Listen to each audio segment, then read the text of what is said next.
Welcome, everyone. I'm Danielle Harel, one of the co-founders of the Somatica Institute. And I'm Celeste Hirschman, the other co-founder of the Somatica Institute. And today we will talk, in this webinar, we're going to talk about how to be empowered in relationships.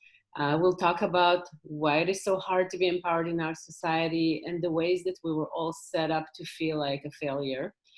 And we will offer some tools to get empowered. So we're excited to have you all. So I want to start out just by saying, sort of basically what I think of as what is relationship empowerment. To be truly empowered in relationship, you have to have all of the choices in front of you, and you need to be able to feel like you're choosing your life and the relationship that you want, and you're creating it kind of in the image that you want, also in concert with your partner, but not just sort of choosing a one-size-fits-all approach. So I think we're very much set up in our society to fail in relationship or to feel like a failure in relationship because for many reasons. First of all, there's only kind of one menu item around the types of relationship we're allowed to have, and that's like a monogamous relationship that's supposed to last forever, where you sort of maintain the honeymoon period and you're meant for each other and you know exactly what the other person wants without even having to ask. And so there's this sort of image that the honeymoon's going to last forever, and that you'll always kind of be in this state of bliss, and if there's conflict it's bad, and you have to get rid of all of the challenges in relationship, and all of those things kind of like take away our sense of, hey, I'm driving my ship here. I know what I want. I know my boundaries and my needs, my feelings, and I'm going after it, and I'm making choices for myself. So those kinds of messages that we're all supposed to fit into this one-size-fits-all approach take away a lot of our sense of empowerment. And a big part of our life paths, both mine and Danielle's, and the way that we support all of the clients that we work with and the students that we work with is to help put them in the driver's seat of their relationship, instead of feeling like they're, sort of like having to be the victim or the hero, or feel like perpetrators, or sort of don't feel choiceful in their relationships. Yeah, so we want to break down a little bit the belief system that actually, or the societal messages that keep us kind of stuck mostly. And Celeste already mentioned about the honeymoon that's supposed to last forever. And I want to add to this another favorite of mine, that if you love me, so you will know exactly what I want, and especially you will change for me. This is very, very harmful, because that means that someone else doesn't get to be who they are. It comes from the idea that people were born to be my partners or partner. Well, if we're partners, we already have a problem. What do we do with that? Many people meant to be my partners. So it comes with this idea that people are supposed to be meant for you. And in addition, that people are supposed to change in order to fit who you are. So I feel like a key part of relationship empowerment is taking responsibility for your life.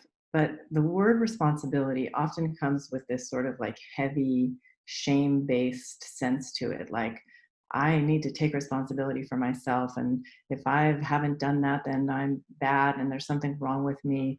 And we don't think of responsibility like that at all. We really feel like a big part of taking responsibility for yourself is also learning how not to beat yourself up. It's part of what makes it possible to do that. Because if you feel like, oh, I'm responsible for everything, and then, I have to do it perfectly, it's very, very challenging. So in this process of kind of taking ownership of your relationship and becoming more empowered, it's really important, especially to, maybe you're looking back on some of your relationship choices or the ways that you acted in relationship, and you're thinking, oh, why did I do that, or what's wrong with me? And I don't want that to be the approach. It's really about saying, hey, there were things that I learned about relationship in the past, and I thought that that's what they were supposed to be like. And now that I've learned something new, I can do something different. But prior to now, I did not know how to do it differently. And also, it just takes a lot of time to change those habits. We're kind of wired in certain ways around relationship, and those things don't change overnight. So being gentle with yourself is a big part of how to take responsibility. So if we're asking ourselves that if you want to be empowered, what are you responsible for? So there are a few important responsibilities that you are responsible for. And the first and foremost is responsibility for your needs. And I do want to keep reinforcing what Celeste said about the gentleness, because the word responsibility sounds so heavy. It is an ever growing process of being gentle with ourselves and learning, knowing that nothing is set in stone and things shift constantly. So being responsible for our needs mean taking the time to really pay attention to what is it that we need. Um, it can be, like not only around, like, for example, I want to eat or I want touch, but also like emotional needs and sexual needs and relational needs, and as well as functional need to be able to be kind of know who you are. Because when people are tired and not taking care of themselves, they're cranky, they're much more likely to be triggered and like flip off the handle. um, Somebody also asked if it's okay to raise questions. You can definitely type questions in the question and answer box, and then we'll answer them throughout the seminar. So please, we'd love questions. We'd love to answer them. I want to say something else about needs, which is that I think a lot of times we feel like if I have a need, it's supposed to get met. And we don't really look at needs like that. In Somatica, we look at needs as these beautiful things that you have inside of yourself, these beautiful things that are important to you. And some of them will be met and some of them won't. But the fact that they're not met doesn't make them wrong or bad. So taking responsibility for your needs actually means embracing all of your needs, asking for what you need, seeing if your partner or partners are able to give it to you.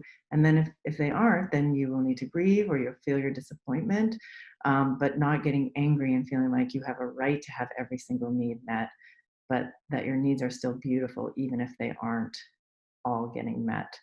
So somebody asked a really great question. Is it fair to put your needs on someone else though, or do you just need to be aware of them? To ask someone for what you need is not to put your needs on someone else, right? Like you can say, hey, I really need this from you. And the other person can check, is it within my boundaries to give that? And then they can say, okay, I'd love to do that for you. Or, you know what, if I do that for you, I won't feel like myself anymore. So to ask for what you want doesn't mean putting your needs on someone else. But boundaries are another important part of relationship empowerment. We're going to talk about them a little bit later. And they need to be part of your relationship agreement with your partner so that those boundaries aren't getting crossed all the time, so that we aren't crossing our own boundaries all the time. Another great question is like, do you have recommendations for people who find it difficult to identify needs? Yes, as I said earlier, it is an ongoing process and you won't be able to do it perfectly. And that means that sometimes you're gonna say something and then you're like, oh my God, I actually meant something different. So giving yourself some room to work with your needs, as well as we're gonna touch other parts of what we're responsible, like feelings. It doesn't mean that you need to know. Again, I'm going to remind you, we're using a lot of gentleness, knowing that this whole process is an ongoing process of exploration. Yeah, and somebody says, I think it's been important for me to learn that my partner doesn't need to meet all my needs. And I do think that's extremely important. And, again, there are some needs that, depending on your relationship configuration, that you can outsource. Like, say you have a lot of feelings that you need to share all the time, and your partner can't listen to them all the time, that you might be able to share those feelings with someone else. If you're in a monogamous relationship, then you can't necessarily outsource your sexual needs, or you can't do so honestly. And so then you have to deal with the disappointment of not getting some of those needs met, or you have to renegotiate your relationship structure if you feel like that's not sustainable for you. So all of that is sort of paying attention to what is sustainable. If you want your attachment connection to someone to last a long time and you want to do it in an empowered way, the way to look at it is this a sustainable relationship for me? Is the structure and the way that we're taking care of each other and ourselves working. And another important question is, do you have suggestions for people who have shame and anxiety around asking for emotional needs? Yes. So many times uh, when we grow up, we being shamed for having needs and for having emotional needs or having feelings. And it is a very powerful process that we definitely go in the training and like ongoing practice in our own lives, like how to feel those needs and ask for them and take a risk. You will feel shame if you grow up with that experience that you were shamed about having needs and feelings, and being aware of it and trying little things a little bit and feeling the shame and acknowledging it, and in spite of it asking little things at a time, that will really help you eventually overcome a lot of the shame. So we are recording this, and once we get it edited, we will be able to share it in some way. I'm going to save the question for self-pleasuring as a bonus question at the end if we have time for it. So the next thing that we need to take responsibility for in our, if we want to feel empowered in relationship, is to take responsibility for our feelings. A lot of times we blame our partner for our feelings, like, how could you do this to me? How could you hurt me in this way? And we haven't really looked at our feelings as something that we have some choice around in terms of how we share them. We can blame and shame other people, or we can actually share vulnerably. A big part of emotional empowerment is being able to share your feelings vulnerably. If you can do that, you're much more likely to get the empathy and support that you need. But also, a big part of taking responsibility for your feelings is understanding that all of us have triggers and wounds from our history. Maybe they're from our childhood, maybe they're from past relationships. And a lot of times, when those triggers get erupted by something that our partner says or doesn't say or doesn't do, we start to get very angry. We feel like our partner should know, and how could they hurt us in this way? And oftentimes, we haven't even fully acknowledged that we have these triggers, learned about them, learned something about how to handle them when they arise, how to talk to our partners about them. I can give a personal example from my own life. I have a lot of abandonment trauma, and I'm in a relationship now that's going to be ending soon. And I hear something happening inside of my head that says to me, well, if he's leaving, there's no way he could possibly love you.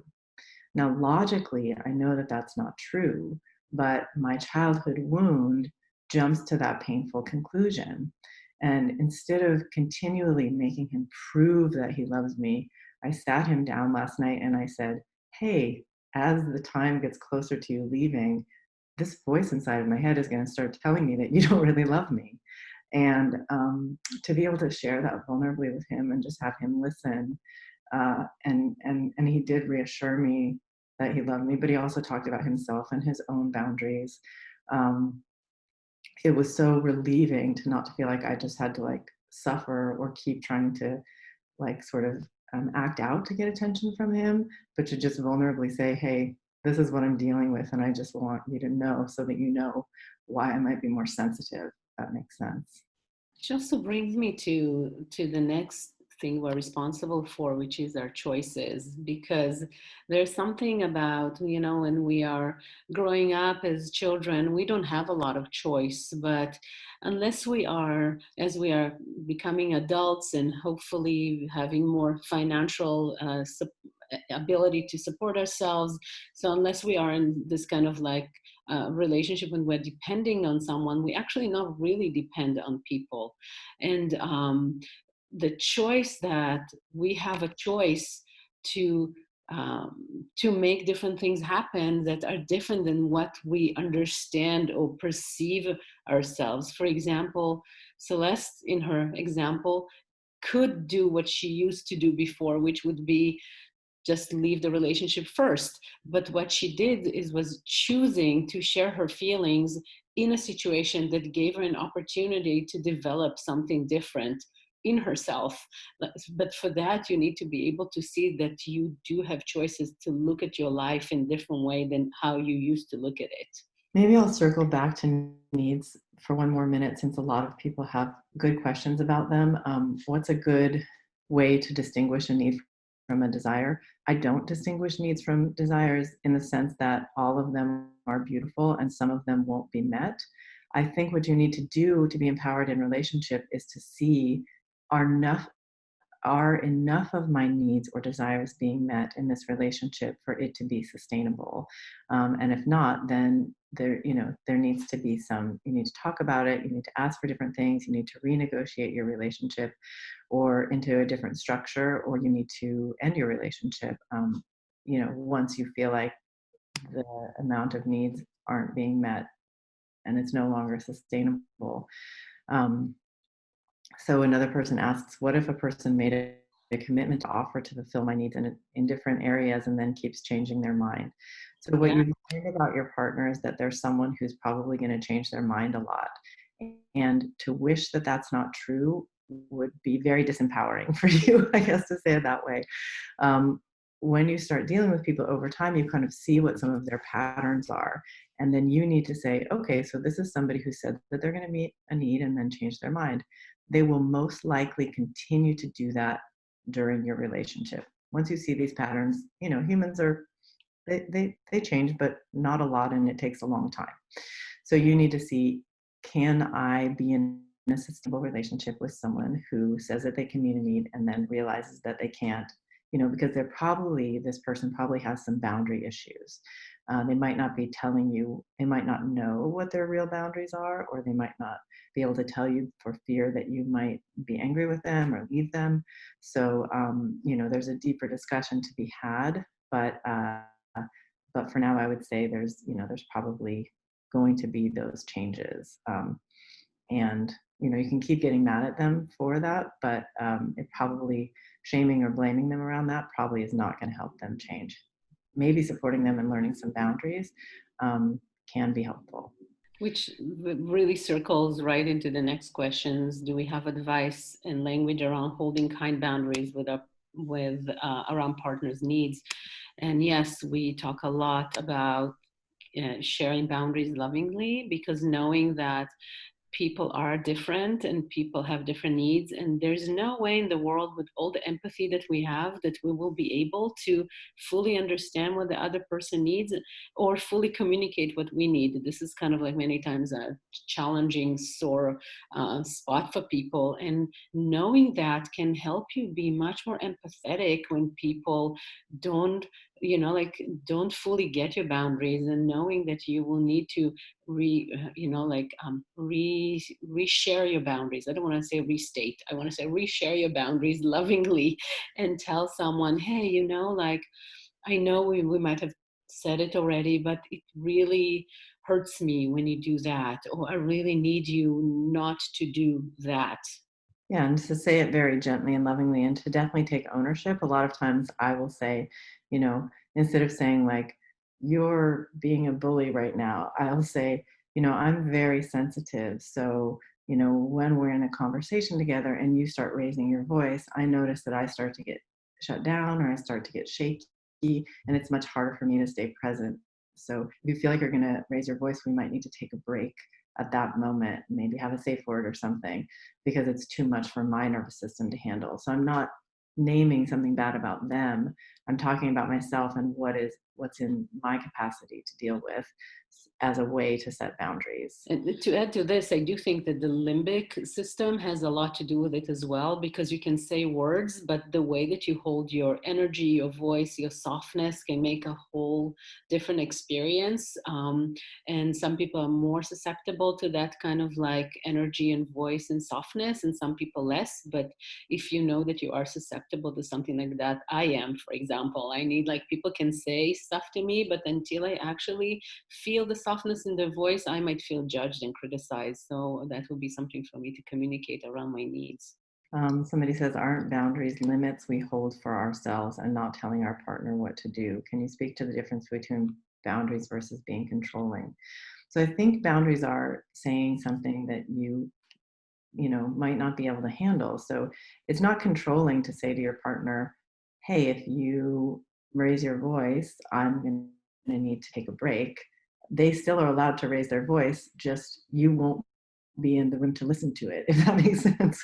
So it's not telling your partner what they can or can't do. Or also, there could be deal breakers, and that's not necessarily controlling. Like, I was in a relationship for a very long time. I've mostly been in open relationships, although I'm in a monogamous relationship now, and I don't identify as like poly or monogamous. I need different things at different times and different agreements with different people. But my ex was very open. Like, he wanted to be sexual with other people all the time, and I wanted to completely support him in that. But I noticed that my nervous system was out of whack so much of the time in our relationship that I literally couldn't handle it. So I can say, hey, you can stop seeing so many other people, or we can end this structure of our relationship and move to something else, but I can't handle it. So it's not saying you have to change, it's saying this is what I'm capable of handling. And so this is my boundary, that I can't be in a relationship, this kind of relationship with you, if that's what you need. So that's the difference between being controlling. And we were And able to shift our relationship, and it's much better now because we're friends, and his partner loves to be with lots of other people too. So that works better for them. and I want to say, because like the way Celeste says it might sound like as if that's something that you say right away and figure it out. This whole thing is like an ongoing process. It's an ongoing process of trying and seeing. Sometimes maybe I can expand my boundaries, maybe I can't. Maybe there's a place that, like feeling what's comfortable for me and what not. So this is like an ongoing conversation, that at some point you get to a maybe final boundary that you say, I can't do it anymore. But again, like I don't expect anyone to know exactly right away on the spot what they need and want. It does take a lifetime to learn those things. And over time, you know more and more what you want. I know more and more what I want. And part of it, by the way, can be that I'm going to change my mind. That would be something that I know about myself. So people that are with me need to know that I tend to change my mind or have lengthy conversations about what I want. And I can help them see how to deal with me around that to make it more comfortable for them. But it's very unlikely for me to change the way that I am and the way I process. So I want to say one other thing about taking responsibility for your emotions, because we also have all of these like positive, beautiful, amazing emotions towards other people. And sometimes we want them to have the same type of emotions or the same level of response or enthusiasm that we have. And, again, people are different. So it's very important in being empowered in relationship that, if you're saying something loving to someone, like I love you, or I want you so bad, or, I miss you so much, that they may or may not reciprocate at the same level as you or say the same thing back. And so if you want to say something like that, you need to be prepared to deal with whatever their response is, right? Like, you could be sad if they don't say it back, and you could share that feeling, but to not sort of expect, like, if I say that, you're supposed to say that, or you're supposed to have the equal amount of um, emotions that I have. So I think that another thing that you really want to be empowered in relationship, another thing that you really want to do is to own your choices. I think because as children, we all start out in a dependent role, right? Like, we can't survive without our parents. And so we start out in our lives with our choices being made by other people. And when we transition into adulthood, we get to shift into making choices for ourselves. But we may have created some habits, and especially depending on what our relationship was with caregivers and peers, there may have been some habits created where we sort of look to other people to make our choices, or depend on other people, or expect other people to make our choices. And then when other people make choices for us, if we don't like them, then we get angry and frustrated because, like, why are you doing this to me? Why are you making me do this? And so shifting into an empowered relationship means really looking at the choices that you're making and realizing that you're making choices and that you have choice. So I always want to say a little caveat here that there are some relationships that that limit choice, and those are abusive relationships, physically, emotionally, or financially abusive relationships. But sometimes people identify something as emotional abuse when really they're just upset with the way that their partner is um, not doing what they want them to do emotionally, or reciprocating emotionally the way that they want to. So I just want to say, emotional abuse is when someone like puts you down, tries to make you feel bad about yourself so that you don't leave, or those kinds of things. And that can start limiting your self-esteem and diminish your choices. So you don't have as much choice in those kinds of relationships. I just want to acknowledge that. But to say for other folks who are not in some sort of abusive relationship, we do have choice. And it's very important to notice the choices that you're making. So I will see couples like they're in a relationship for 10 years with someone, and they've said to this person, like, their partner keeps saying, I promise I'm going to change around this. Like, I know we don't have sex often enough, but I'm doing my work, and pretty soon it's going to change. But like, it hasn't changed for 10 years. And you're sort of sitting there as a person, you're waiting. How come it's not changing? You keep saying that it's changing. At that moment, I will work with a person to say, you're choosing to be in a relationship that doesn't have as much sex as you want to have in it. There's no indication that that's going to change anytime soon. It hasn't changed for the last 10 years. So I just want you to notice that you're making a choice to stay in that relationship, and actually acknowledge that you're making a choice, and see, based on accepting the person as they are, and that's another big piece of relationship empowerment that we're about to talk about. Based on accepting a person as they are you wanting to consciously, in an empowered way, choose to stay with them? As opposed to continuing to wait for someone to change. I had this one couple come into my office. They're one of my favorite examples. Of course, I won't use their real name, but they called themselves, I'll just make it up, Future Jen and Future Roger. And Future Jen and Future Roger were both waiting for them and the other to be the perfect person that they wanted to be, or the much more perfect person that they wanted to be. And they knew when those people showed up that they would have an amazing relationship. And I was like, I am so sorry, but there is no such thing as Future Jen and Future Roger. Like, you are choosing this person, and do you want to choose the person in front of you, or is this not really the person that you like? Because waiting for this other person to show up is a very disempowered position to be in. It is also very unlikely for other people to show up. Well, maybe other, but not the same person to become someone else. I know I've been working with people for many years already, and people do become more conscious, people do become more aware, people do speak their needs more, but people don't become something else.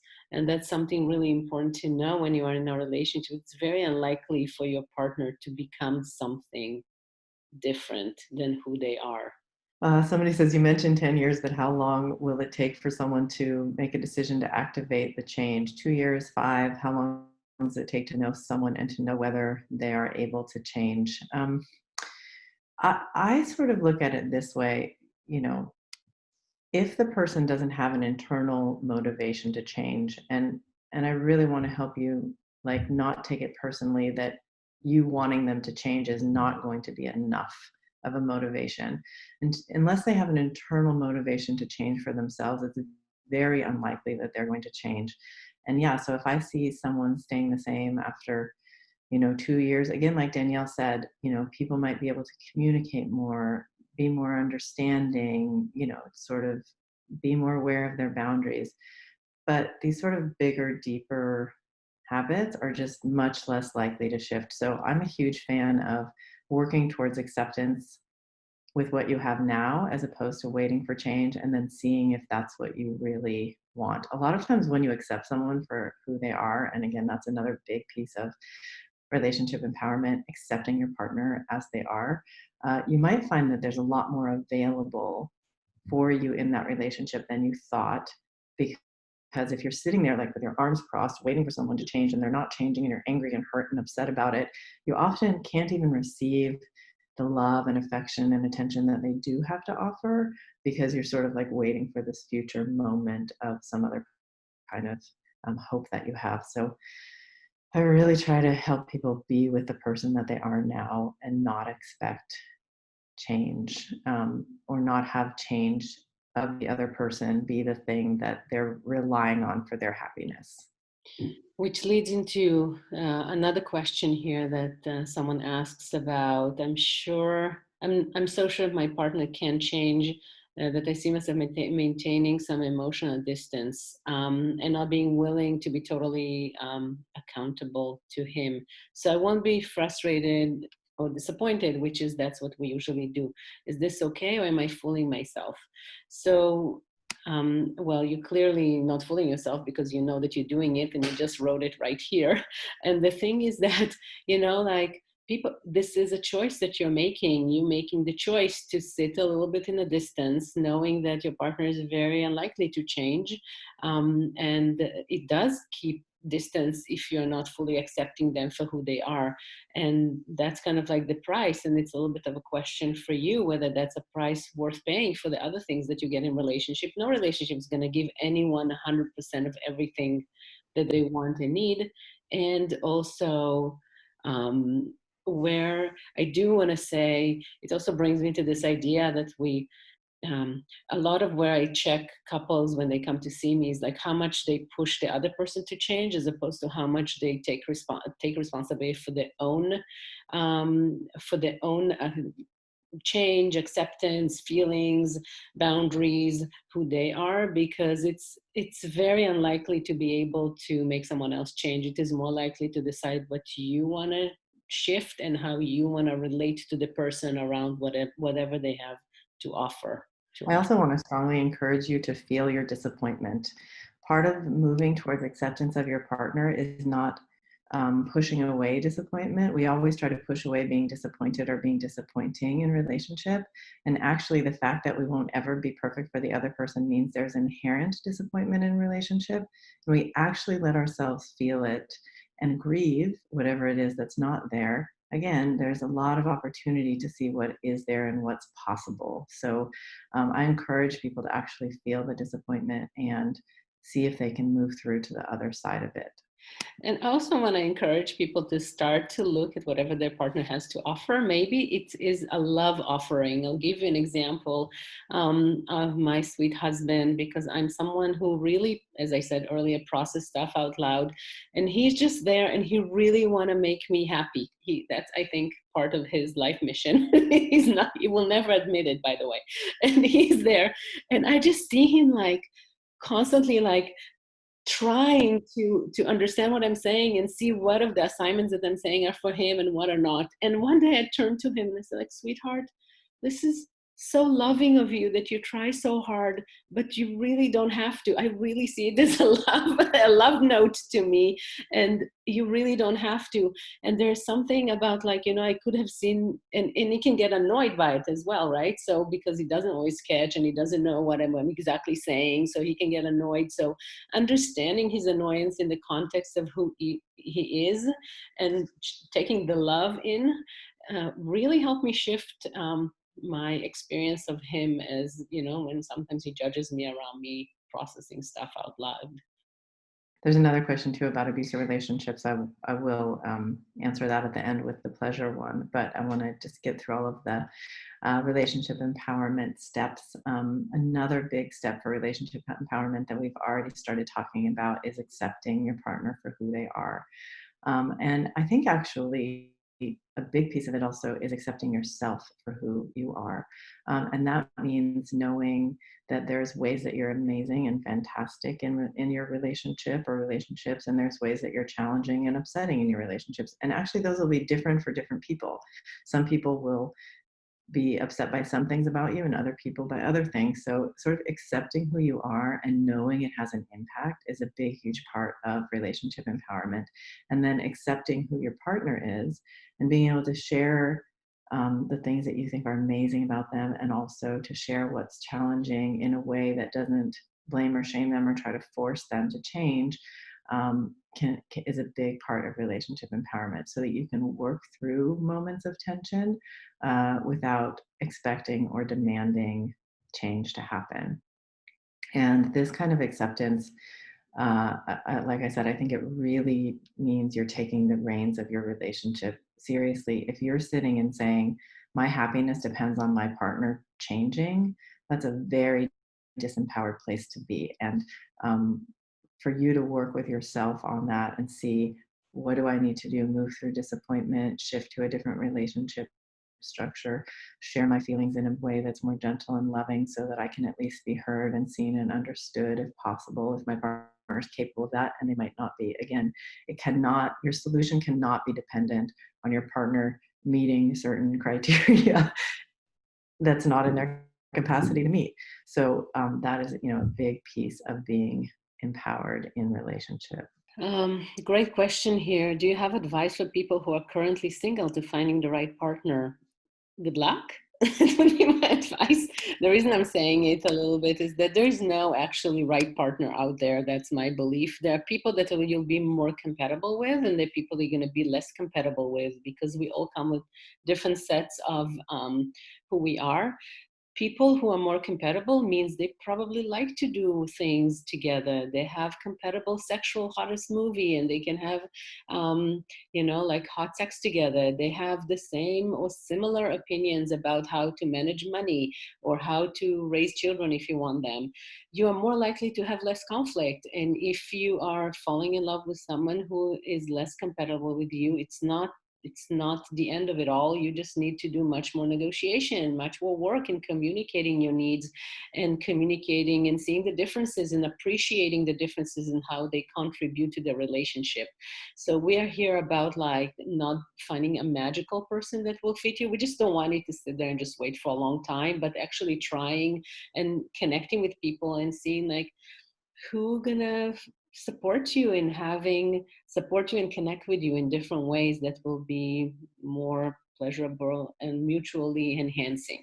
So I love this question. I have a fear that accepting myself fully would keep me from growing into the healthier habits I want to grow into. So many people have this fear. And I feel like it's actually the exact opposite. When we start to accept ourselves for who we are, we start to be gentle with ourselves, and transformation is possible. When we're shaming ourselves and pushing parts of ourselves away that we don't like and don't accept, we actually can't even look at them, and no transformation can happen. Shaming ourselves is freezing ourselves in the moment. Accepting ourselves is allowing for the possibility of transformation. So it's when we accept ourselves, I think that, we can start to make these baby steps towards transformation. And when it comes to transformation of old habits, baby steps are huge steps. I just want to say that. Um, so before we get to these last few questions, I just had this like realization come to me the other day of like this kind of bonus points of being empowered in relationship. And the big bonus points are not taking things personally. And the thing that came to me, the quote that came to me is, the only thing that you should take personally in relationship is love. So when someone is triggered by you or not giving you the particular things that you want, it's not, my experience is, it's not because they don't love you, it's because they are who they are. So if you can combine this deep acceptance and then taking very personally that they love you, and then in whatever ways they're capable of, they're trying to show you that. Again, that doesn't mean they're the right person or the wrong person to be in the relationship with. That's something separate that you need to decide. But to not take the things that are hard about them as evidence that they don't love you. And I do want to exclude from this situation when you find yourself in an abusive relationship, when people don't respect you, when people make you faulty for everything that you do. Like I do think, when there's too much criticism, too much emotional criticism, it is important to distinguish whether you are finding yourself in a relationship that doesn't respect you, the person doesn't respect you, and blame you for everything that happens to them. That doesn't mean that, like that necessarily they might still love you or say that they love you, but it doesn't mean that you necessarily need to stay there, even if they say that they love you. How exactly do you not take things personally? I love that. I have a little song that I sing. It goes, "It's not about me. Because it's not, It's not because about it is not. It's about them saying what they need and what they want and how they see the world, and there's nothing to do with you, even if it seems like it or feels like that. And I think it really takes practice. It really takes practice to look at another person and go, oh, this is how they are. And that might be hard for me, or it might be the most amazing thing for me, but it's actually not personal because this person wasn't made for me. This person was made to be who they are. And once I can sort of separate that from the feeling of love, and somebody asked, what, can you define love? Well, I think since time memorial, people have been trying to define love.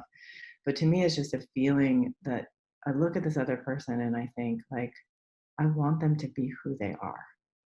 And I care so deeply about them that I want to support them in that. To me, that's love. It's like, I love you for who you are, and I want to be loved for who I am. And that doesn't mean I want people to like not be impacted by all of my amazing flaws.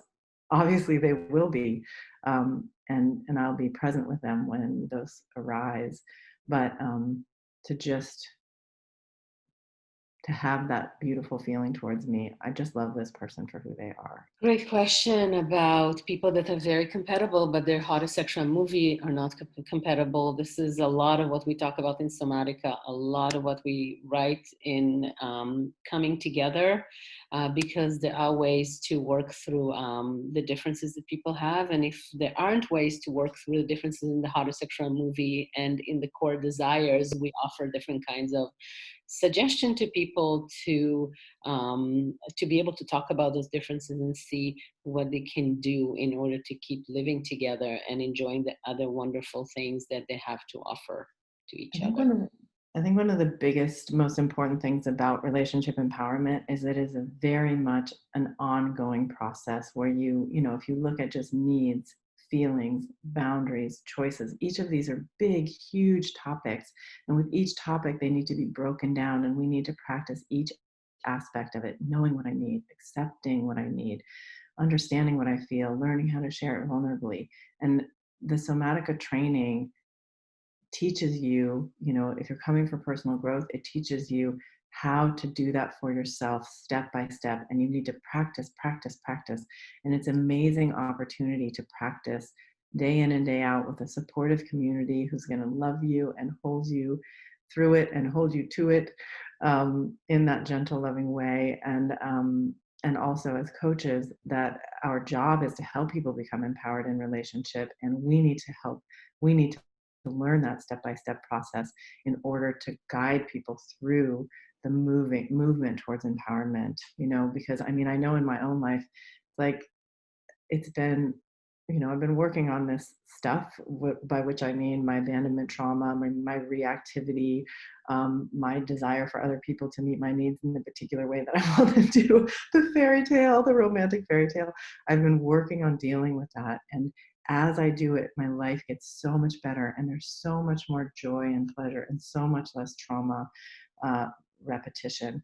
And so, but it is a long, slow process, and it takes a lot of practice. And that's really what we are practicing, in the Somatica training, when we teach it. I didn't want to kind of like go through the other questions that people have asked, but I really just wanted to say that that's our intention in the world, is to make sure people get the most in joy and pleasure and amazing sex and intimacy and passion and attachment that they need with as little pain and trauma, and that the tools of Somatica help people do that, help people become empowered in relationship, help people become empowered around their core desires and how to sexual movies, which is basically how we say like what they want sexually. And that's what the training is all about. So Yeah, and that also brings us to another question about like when do you know and how much you try. And I think it's also I want to introduce the idea that Celeste also talked about before about shifting relationship and not breaking relationship, because sometimes you try, and I see it a lot with couples work, one person pulls this way, try something, the other person pulls to the other and try something. You try to talk about boundaries, you try to talk about it. And it doesn't, like, sometimes shifting and saying, how about we just try something different? How about now we maybe gonna try having sex with other people in a way that's, and see how that works. It doesn't have to be like all or nothing, break it, separate, or live everything together, or just stay and suck it up. Like, these are not the only two options. There are many, many options in the rainbow of options. I don't want to call it the gray zone, because I think this is wonderful rainbow options. And in the training, we offer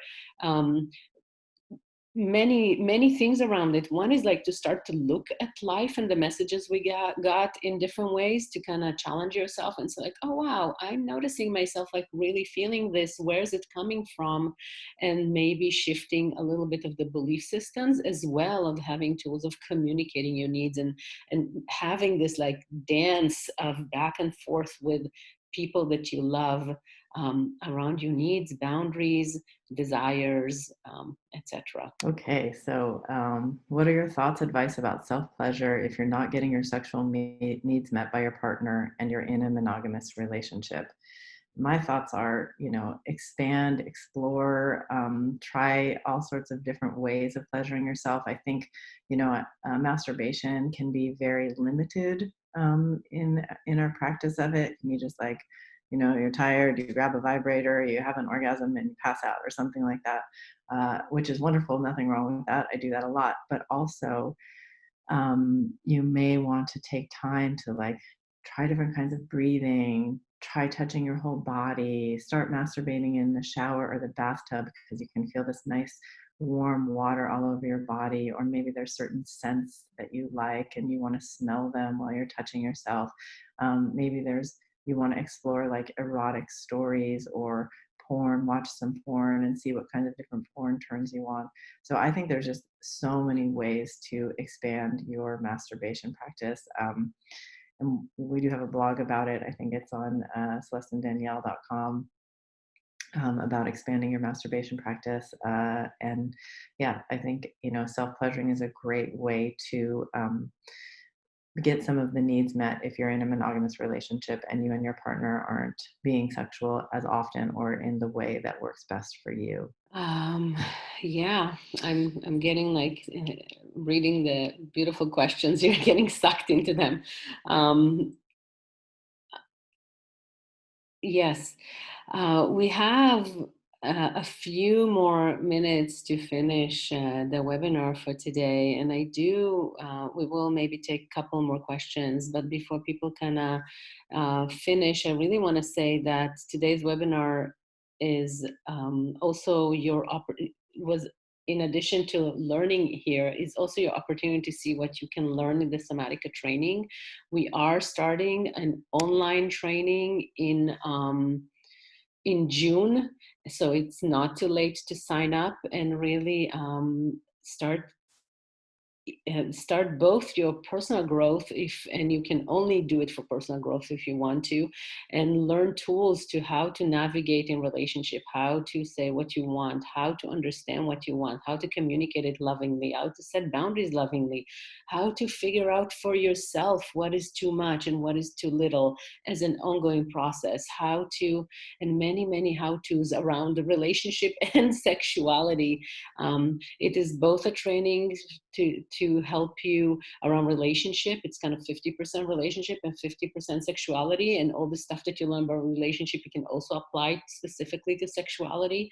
And if you can do it with your partner, you can do it by yourself, and you can also, if you want to be a sex or relationship coach or sex and relationship coach, this is a wonderful opportunity to learn the Somatica skills online from your home, like we're doing now, with more interaction between students. You'll get a lot of time to actually practice with students from day one, and practice both from the practitioner role and from the client role. And you'll be able to have this feeling of like, wow, I have so many tools to be in a relationship and to start offering to my clients.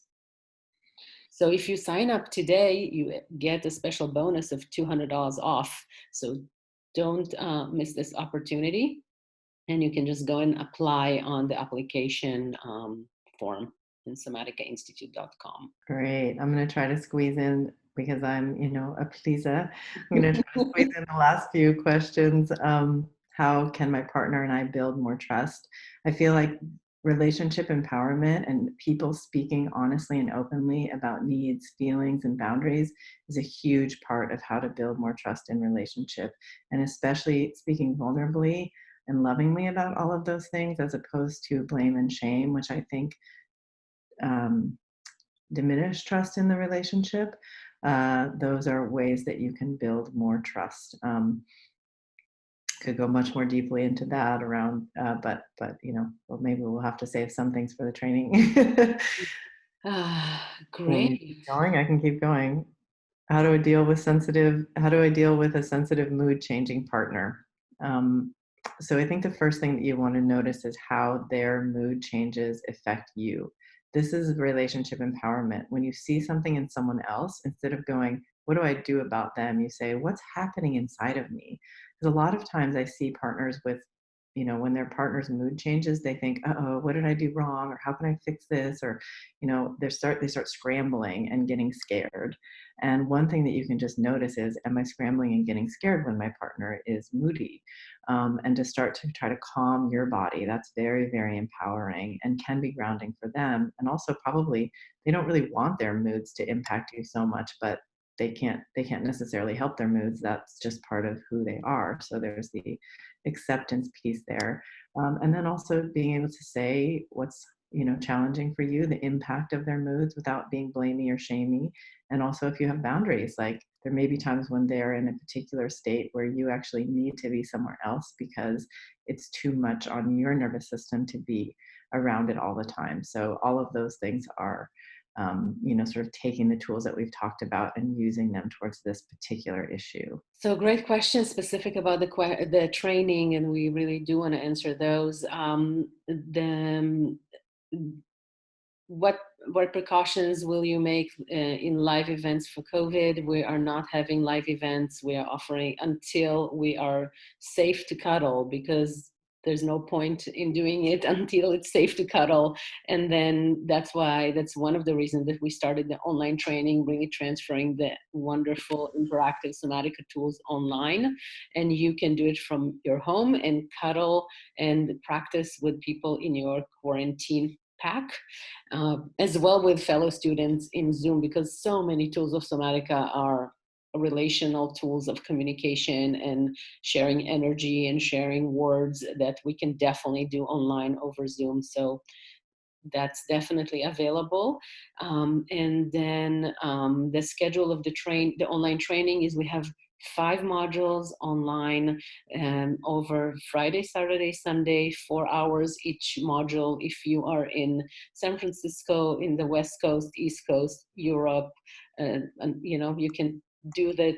It matches the time zones. It's a little more challenging for New Zealand and Australia, but um, people can do their best around that. And so we will teach you everything that we are teaching in the in-person training, as well as at the end of the 5 modules, we will offer a 7-day immersion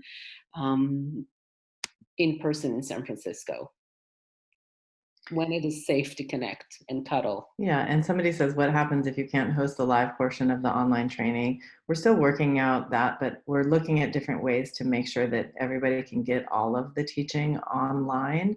And then whenever it's safe, we will host events that are included in your tuition, where you can do the practices with people in real time. But we don't know how far in advance that's going to be. So we're just working with that uncertainty.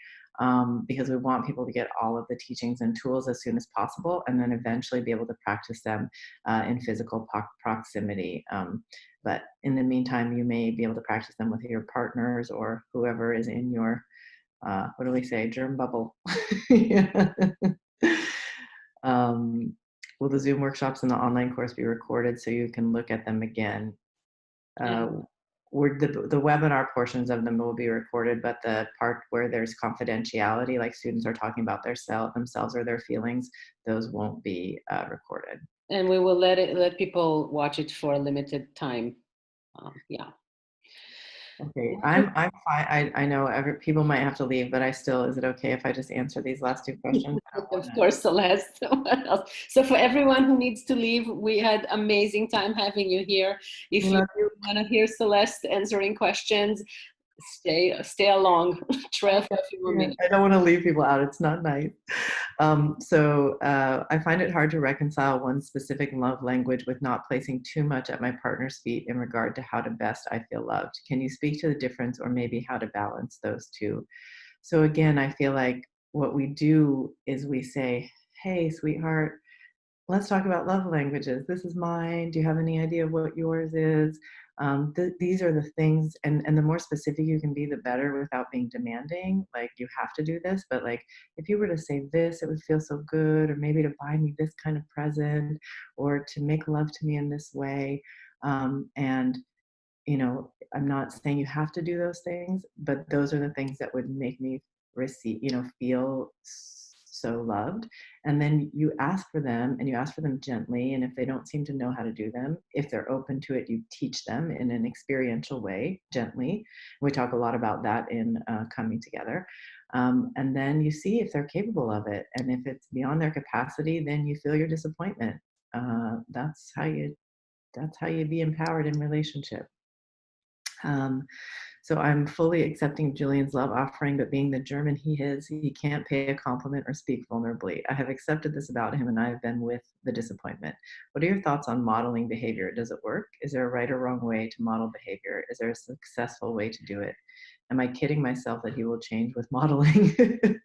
I can accept him if he stays that way, but I'm curious. I think you can, I don't even think of it as modeling. It's just like, be the loving, amazing way that you are. And sometimes people feel that invitation in their body, and it shifts them to some degree to want to reciprocate in that way because they like it, or it starts to feel more natural to them. It can also just feel unnatural and uncomfortable to do stuff that you didn't have or do as a young person growing up.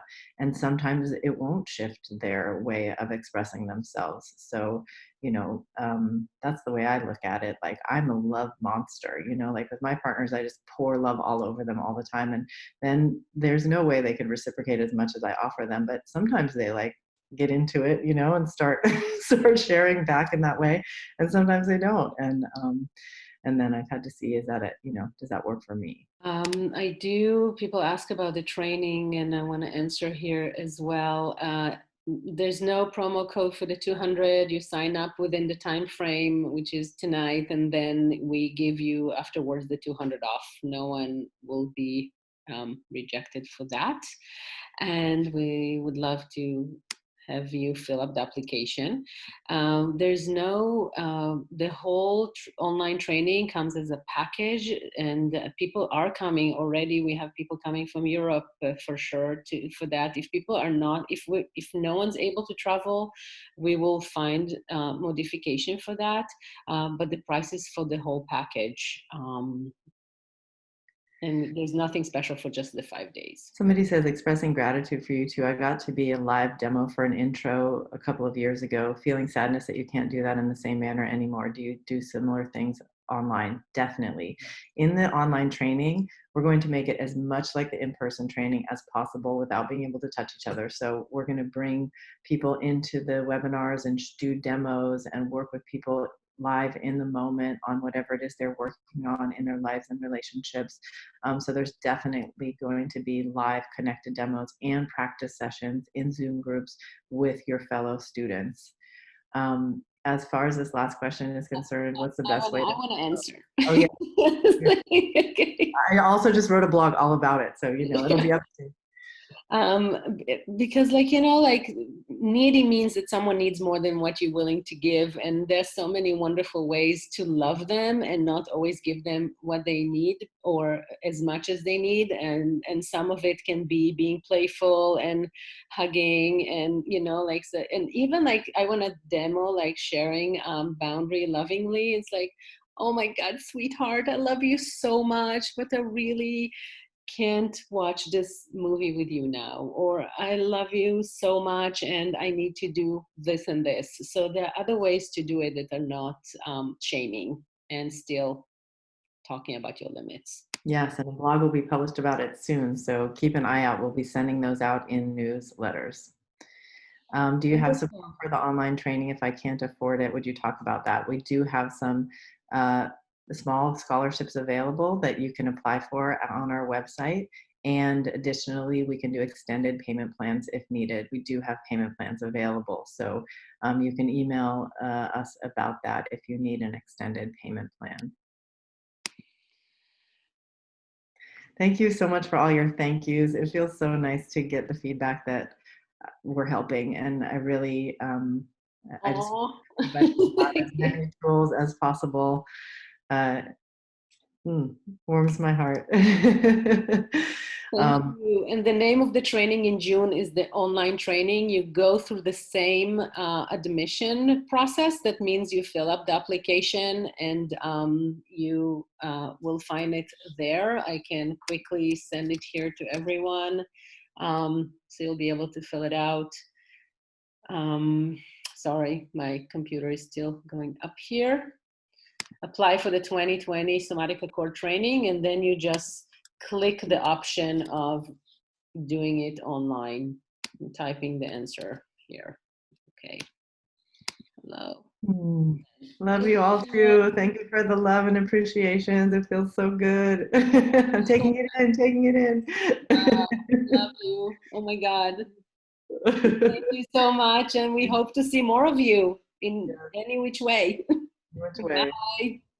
Bye. Bye. Bye.